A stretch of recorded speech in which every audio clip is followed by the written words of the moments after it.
નમસ્કાર મિત્રો, ફરી એક વખત બહુ જ સરસ મજાનો વિચાર આપ સર્વે મિત્રો માટે લઈને ઉપસ્થિત રહ્યો છું. મિત્રો, આજના વિડીયોમાં આમ વિચારીએ તો આધ્યાત્મિક વાત પણ છે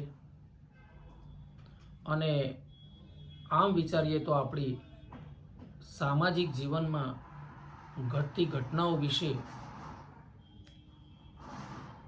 આપણને બહુ સરસ જ્ઞાન પણ મળી રહે એવું વાત છે. મિત્રો, આજની વાત એવી છે કે દરેક મનુષ્યના જીવનમાં ક્યાંક ને ક્યાંક કોઈકના કોઈક ઘટનાઓ ઘટતી જ રહેતી હોય છે. મિત્રો, કોઈ પણ વ્યક્તિના જીવનમાં ઘટનાનું ઘટવું, ઘટના બનવી એ સ્વાભાવિક છે. પરંતુ આ ઘટના બન્યા પછી એને આપણે કેવી રીતે રિસ્પોન્સ આપીએ છીએ, એના પ્રતિભાવો આપણે કેવી રીતે આપીએ છીએ, કેવી પ્રતિક્રિયા કરીએ છીએ, એની ઉપર એ ઘટનાનું પરિણામ નિર્ભર કરતું હોય છે. બહુ સુંદર મજાની વાત છે મિત્રો. થોડીક વાર ચિંતન કર્યા પછી, વિચાર કર્યા પછી તમે જો પ્રતિક્રિયા આપો તો એનું પરિણામ કંઈક સારું મળે છે. પરંતુ ત્વરિત કંઈ પણ વિચાર્યા સિવાય આપેલી પ્રતિક્રિયા હંમેશા ખરાબ પરિણામ આપે છે. મિત્રો, આવી જ કંઈક વાત રામાયણના બે પ્રસંગો નાના નાના લઈ અને હું તમારી સામે મૂકી રહ્યો છું. મિત્રો, શૂર્પણખા જ્યારે જંગલમાં રામની કુટિયા જોડે, જ્યાં રામ, લક્ષ્મણ અને સીતાજી વનવાસ દરમિયાન રહેતા હતા, ત્યાં આગળ આવે છે. પરંતુ એની માગણીઓ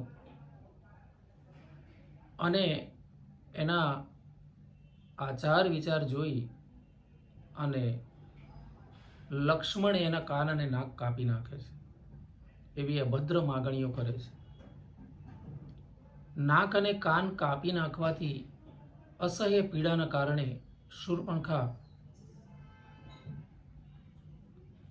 પાછી લંકા આવે છે અને એના મોટાભાઈ રાવણને ફરિયાદ કરે છે કે લક્ષ્મણે મારા નાક અને કાન કાપી નાખ્યા છે. મિત્રો, લંકાનો પતિ રાવણ બહુ વિદ્વાન પંડિત હોવા છતાં પણ કંઈ પણ વિચાર કર્યા સિવાય શૂર્પણખા એની નાની બેન બસ એની એક વાત ઉપર જ એ એવો રિસ્પોન્સ આપી દે છે કે હું પ્રતિશોધ લઈશ. મિત્રો, રાવણની આ રિસ્પોન્સ કરવાની, પ્રતિક્રિયા કરવાની જે રીત હતી એકદમ ત્વરિત, વિચાર્યા વગરની હતી. તો પરિણામ શું મળ્યું? રાવણ પોતે પણ મૃત્યુ પામ્યો યુદ્ધમાં. એની લંકા બળીને ભસ્મ થઈ ગઈ. એના વંશનો પણ કદાચ નાશ થઈ ગયો, વિભીષણ સિવાય. મહાન યોદ્ધાઓ લંકાના બધા જ મૃત્યુ પામ્યા. તો એક આવી ઘટના ઘટી ગઈ, પણ એનો રિસ્પોન્સ એટલે કે પ્રતિભાવ જે હતો એ રાવણે વિચાર્યા વગર આપી દીધો અને પરિણામ લંકા ખાક થઈ ગઈ. એનું રાજપાટ તમામ ગયું. એ પોતે પણ મૃત્યુ પામ્યો. મિત્રો, ખરેખર રાવણે જો પૂછ્યું હોત કે બેન, તું ત્યાં ગઈ હતી કેમ, શું કરવા ગઈ હતી, તે ત્યાં જઈને શું કર્યું ને શું વાત કરી જેથી લક્ષ્મણે તારા કાન અને નાક કાપી નાખવા પડે, તો કદાચ પરિણામ કંઈક જુદું હોત. મિત્રો, આનાથી વિરુદ્ધ એક ઘટના રામના વનવાસ પહેલા બની ગઈ.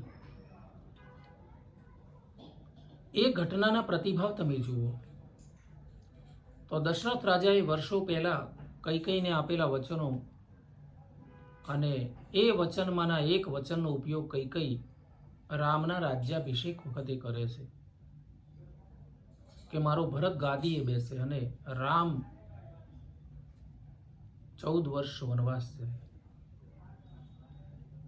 તમે જુઓ મિત્રો, જ્યારે રામને આ ખબર પડી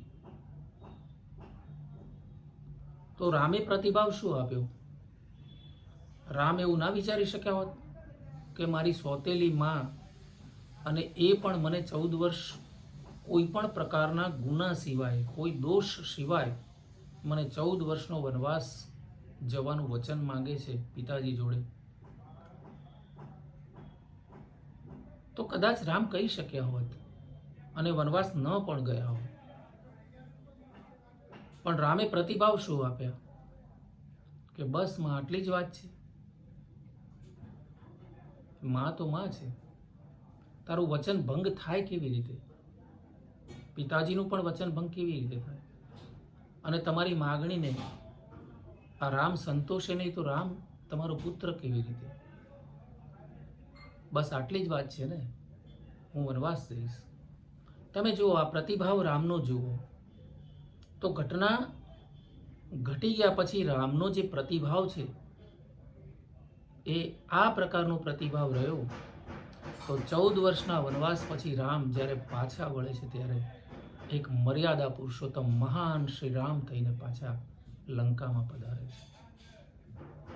મિત્રો, પ્રતિભાવ ઘટનાના ઘટ્યા પછી આપણે પ્રતિભાવ કેવી રીતે આપીએ છીએ એની ઉપર એ ઘટનાનું પરિણામ નિર્ભર કરતું હોય છે. મિત્રો, આ બંને એક પ્રકારના વિરોધાભાસ ધરાવતી ઘટનાઓ અને પરિણામ પણ બંને કરતા જુદા. એનો સીધો મતલબ એ થાય કે ઘટનાનું ઘટી ગયા પછી આપણે એનો પ્રતિભાવ કેવો આપીએ છીએ એના ઉપર એ ઘટનાના પરિણામનો આધાર રહેલો છે. આશા કરું છું મિત્રો, આપણા જીવનમાં આપણે પણ આવું કંઈક અપનાવીએ અને અધ્યાત્મમાંથી, રામાયણ, મહાભારત કે ભગવદ્ ગીતામાંથી કંઈક આવો બોધપાઠ લઈએ એવી આશા. ધન્યવાદ. નમસ્કાર.